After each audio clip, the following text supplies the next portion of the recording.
Bienvenue dans le podcast des audacieux normands par la Caisse d'épargne Normandie. Notre objectif est simple, vous inspirer, vous donner envie d'entreprendre, bref, d'être audacieux. Nous partons à la rencontre des Normandes et Normands au parcours incroyable pour faire découvrir leur passion.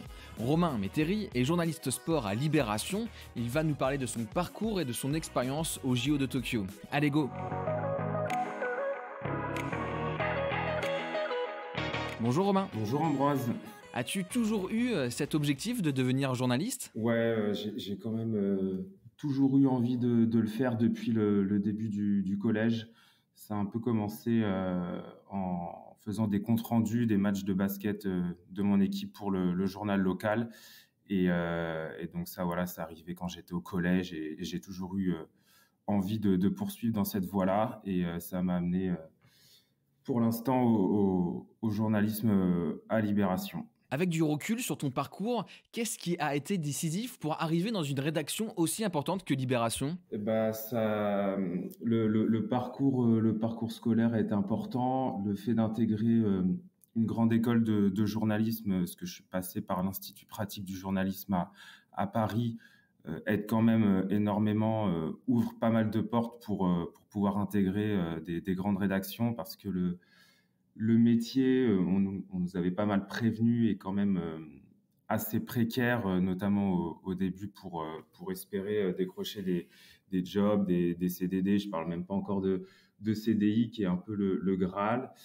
Et donc voilà, le fait d'avoir pu intégrer une grande école, voilà, ça permet de nouer des liens, des contacts avec des personnes qui après voilà, viennent un peu piocher dans ces écoles-là. Une fois dans un journal aussi connu que Libération, as-tu comme ambition de gravir les échelons ? Est-ce que c'est ça qui se passe à chaque fois, de se dire peut-être je fais quelques piges, puis au final je vais devenir journaliste, et puis peut-être responsable d'une section, d'une rubrique ? Comment ça se passe ?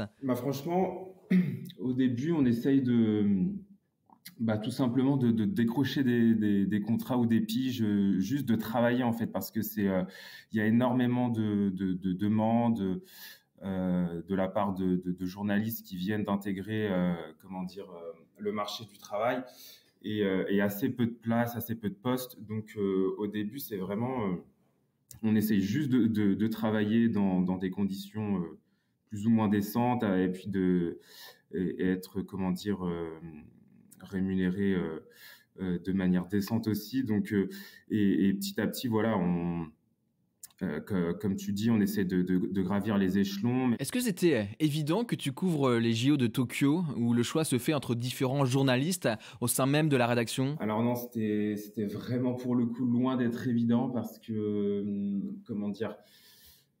quand les JO, donc les Jeux Olympiques, normalement devaient avoir lieu en 2020, moi j'étais pas encore à la rédaction de Libération.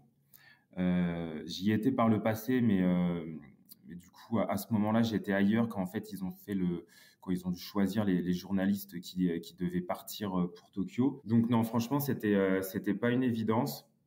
Après, je me suis donné les moyens de préparer l'événement, même si jamais j'allais pas forcément sur place à Tokyo. En tout cas, je comptais bien le couvrir de Paris, et j'avais quoi qu'il arrive préparé l'événement en amont. Quelle a été ta réaction quand tu as su que tu partais au Japon ? J'étais forcément très ravi, parce que voilà, c'est pour ce genre d'événement on se dit voilà que c'est pour ce genre d'événement qu'on a quand même passé une partie de son enfance à travailler, et donc oui, forcément sur le coup très content. En plus, j'apprenais à ce moment-là que je partais un peu tout seul de la rédaction, donc forcément ça te met un petit peu une pression supplémentaire, en te disant voilà, c'est quand même le premier gros événement que je dois couvrir. Donc forcément, il y a aussi des attentes de la part de la direction. Et voilà, derrière, faut essayer de sortir les bons papiers. Mais donc ouais, non, voilà, c'était un petit peu un mélange de satisfaction, puis en même temps voilà, de se dire bon, Maintenant que je sais que je vais y aller, bah voilà, il faut que je me donne les moyens de bien faire, de bien couvrir l'événement pour pouvoir ensuite me donner les chances de pouvoir couvrir d'autres événements de ce calibre par la suite, quoi. Justement, quand tu couvres un événement aussi important, c'est quoi, ta priorité, Est-ce que tu te donnes un objectif avant de partir, de raconter, les résultats d'une certaine manière, d'amener un vrai angle éditorial, comment ça se passe? Mais en gros, moi,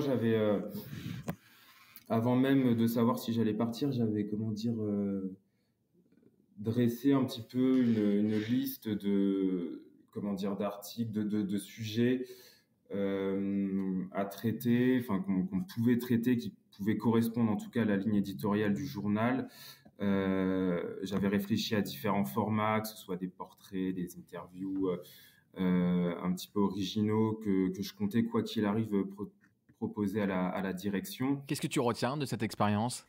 Je retiens plein de choses. Déjà, comment dire, ouais, il y a énormément de choses à raconter, mais le fait d'avoir pu déjà y participer, faire partie de ces privilégiés, parce qu'on n'était vraiment pas beaucoup à pouvoir prétendre faire partie de l'aventure, était déjà en soi incroyable, malgré le contexte sanitaire qui forcément compliquait la tâche.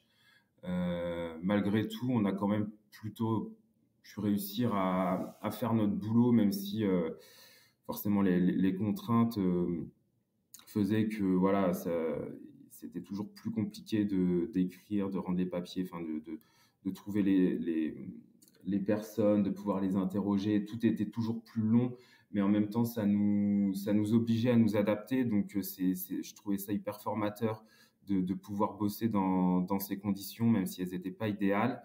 Euh, je, Ce que je trouvais aussi, comment dire, important de souligner, c'est que dans ce genre d'événement, euh, enfin voilà, je suis quand même un petit peu au début de ma carrière et je trouvais que ces jeux-là étaient vraiment une opportunité pour tout simplement nouer des contacts aussi avec.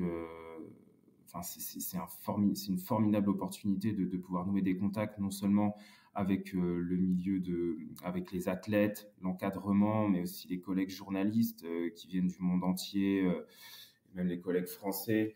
Et le fait de pouvoir très tôt, très jeune, avoir cette opportunité-là de discuter avec tout le monde était vraiment formidable. Donc c'est aussi ça que je retiens de cette expérience-là. Alors, on a bien compris que c'était une expérience fondatrice, mais j'aimerais bien aussi qu'on parle de ce qui arrive, de ce qui va venir dans ton métier de journaliste. Comment tu le vois évoluer dans les prochaines années, ce métier? Bah, c'est une bonne question. C'est une question, je pense qu'on se pose un petit peu tous parce que voilà, il y a, comment dire, on a beaucoup parlé de la précarité du métier qui persiste, notamment dans la presse écrite et numérique, où on est sans cesse contraint obligé comment dire, de s'adapter, de se renouveler pour essayer de survivre. Maintenant, on est aussi à l'ère des réseaux sociaux où tout le monde un petit peu s'improvise journaliste. Donc, c'est assez flou pour être honnête, au moins sur le moyen terme et le long terme, de savoir ce qui va advenir dans les prochaines années. Pour ma part, pour l'instant, je compte rester, comment dire, à Libération pour l'instant parce que voilà, j'estime que voilà, il y a une certaine stabilité que je recherchais depuis 3 années et là qui me plaît pas mal avec quelques responsabilités. Et je sais aussi qu'on a encore un rôle à jouer de toute façon dans le journalisme, et ne serait-ce que pour permettre aussi aux personnes qui, bah voilà, essayer de démêler le vrai du faux, notamment à l'ère des réseaux sociaux. On l'a encore vu là, même avec la présidentielle et le conflit Russie-Ukraine. C'est quelque chose qui dépasse le sport à proprement parler, dans mon précaré en tout cas. Et voilà, je pense que voilà, on a encore un rôle à jouer de ce point de vue-là. ne serait-ce que pour essayer de donner les bonnes clés de lecture aux personnes et leur permettre de bien s'informer. Je pense que voilà, ça va être des enjeux qui vont se répéter dans les années à venir, quoi qu'il arrive. Merci Romain d'avoir partagé ton expérience de journaliste. On se retrouve très vite sur le site des Audacieux Normands, une marque de la Caisse d'épargne Normandie, et on se dit à très bientôt. Merci Ambroise, à bientôt.